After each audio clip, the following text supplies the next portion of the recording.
उत्तराखंड, जहां हिमालय की ऊंचाइयों में बसी शांति, पवित्र नदियों का प्रवाह और आस्था की अटूट शक्ति मिलकर इसे देवभूमि बनाते हैं। लेकिन ये धरती अब केवल अपनी प्राकृतिक खूबसूरती के लिए नहीं, बल्कि तेजी से हो रहे विकास कार्यों के लिए भी पहचानी जा रही है। सड़क, रेल, हवाई कनेक्टिविटी, ऊर्जा, जल, शहरी विकास, खेल, बेहतर शिक्षा व्यवस्था और स्वास्थ्य सेवाओं के साथ उत्तराखंड आज समग्र विकास की नई गाथाएं लिख रहा है। इन प्रयासों का उद्देश्य न केवल राज्य में बेहतर इंफ्रास्ट्रक्चर का निर्माण करना है, साथ ही आर्थिक प्रगति और जीवन स्तर में भी सुधार करना है।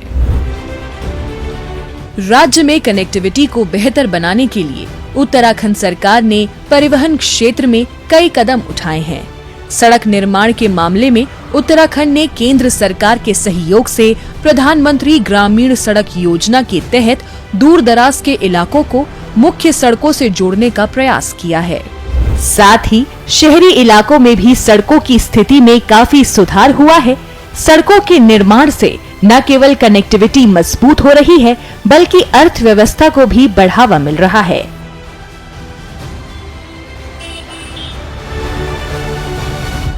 पहले जाने में काफ़ी समय लगता था, अब जो है कम समय में आदमी पहुंच जा रहा है। रोडों की स्थिति काफ़ी अच्छी हो गई है।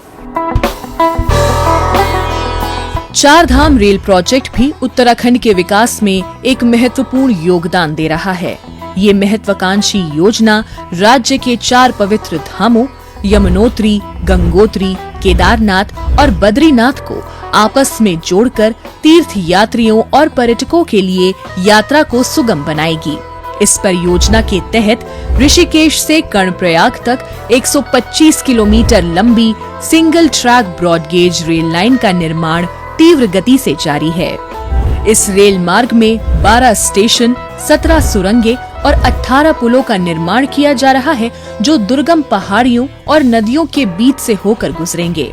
परियोजना के पूरा होने पर ऋषिकेश और कर्णप्रयाग के बीच की दूरी घटकर मात्र 3 घंटे रह जाएगी, जो वर्तमान में लगभग 8 घंटे का समय लेती है। ये परियोजना न केवल श्रद्धालुओं, स्थानीय निवासियों और पर्यटकों के लिए यात्रा को सुविधाजनक बनाएगी, बल्कि क्षेत्र में आर्थिक वृद्धि को भी प्रोत्साहित करेगी। ये धामों को मिलने वाली ये रोडें इतनी सुंदर और अच्छी बनी है कि हर आदमी को इतना आसान हो रहा है कि अब आने जाने में पहले जो 6 घंटे या 8 घंटे लगते थे, अब लोग बहुत कम समय में उसको वो कर रहे हैं।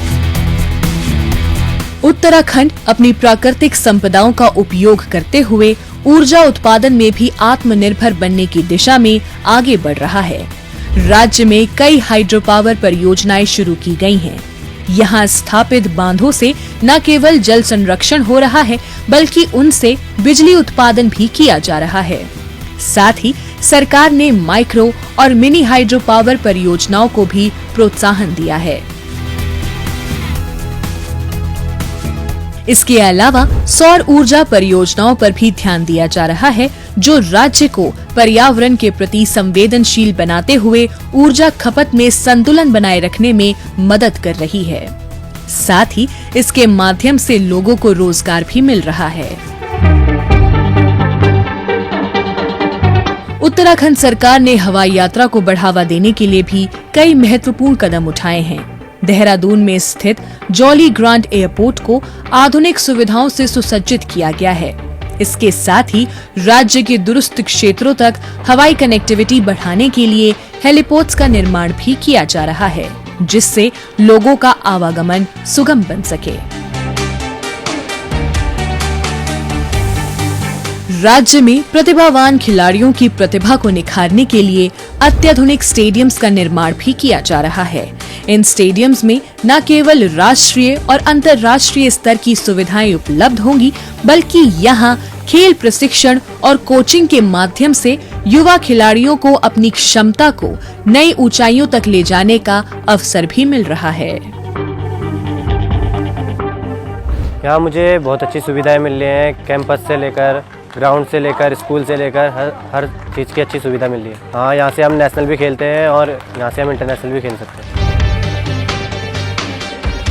हाल ही में प्रधानमंत्री नरेंद्र मोदी ने देहरादून स्थित राजीव गांधी अंतर्राष्ट्रीय क्रिकेट स्टेडियम में 38वें राष्ट्रीय खेलों का उद्घाटन किया था, जिससे राज्य में खेलों को और भी अधिक बढ़ावा मिल सका। राज्य में जल आपूर्ति परियोजनाओं पर विशेष ध्यान दिया जा रहा है। इन परियोजनाओं के माध्यम से ग्रामीण और शहरी इलाकों में भी पानी की सप्लाई को बेहतर बनाया जा रहा है। इसके अतिरिक्त राज्य में बेहतर शिक्षा प्रदान करने के लिए स्कूल और कॉलेज में आधुनिक शिक्षा प्रणाली पर जोर दिया जा रहा है। वहीं स्वास्थ्य सेवाओं में भी कई बड़े बदलाव किए जा रहे हैं। राज्य में मेडिकल कॉलेज भी स्थापित किए जा रहे हैं, जिससे इनकी सेवाओं का और अधिक विस्तार किया जा सके। इन सभी सुधारों के बावजूद उत्तराखंड को कई चुनौतियों का सामना करना पड़ रहा है। पहाड़ी इलाकों में बुनियादी ढांचे का निर्माण और रखरखाव एक कठिन कार्य है।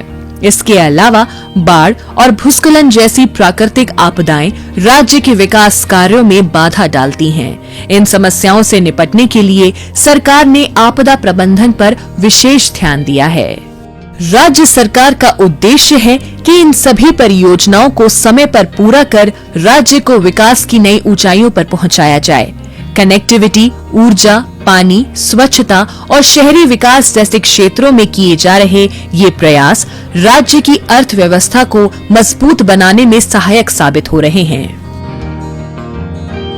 हमारे प्रधानमंत्री जी के मार्गदर्शन एवं सहयोग से आज हमारा प्रदेश, चाहे वो शिक्षा का क्षेत्र हो, स्वास्थ्य का क्षेत्र हो, कनेक्टिविटी का क्षेत्र हो, पेयजल सहित सभी क्षेत्रों में आज हमारा इंफ्रास्ट्रक्चर मजबूत हो रहा है। केंद्र सरकार के सहयोग से उत्तराखंड की डबल इंजन सरकार विकास की रफ्तार को नई ऊंचाइयों तक ले जा रही है। ये समर्पण और सहयोग उत्तराखंड को विकास के एक नए युग में प्रवेश कराने के लिए तैयार कर रहा है। 21वीं शताब्दी का ये तीसरा दशक, ये उत्तराखंड का दशक है। मेरे शब्द लिख के रखिए।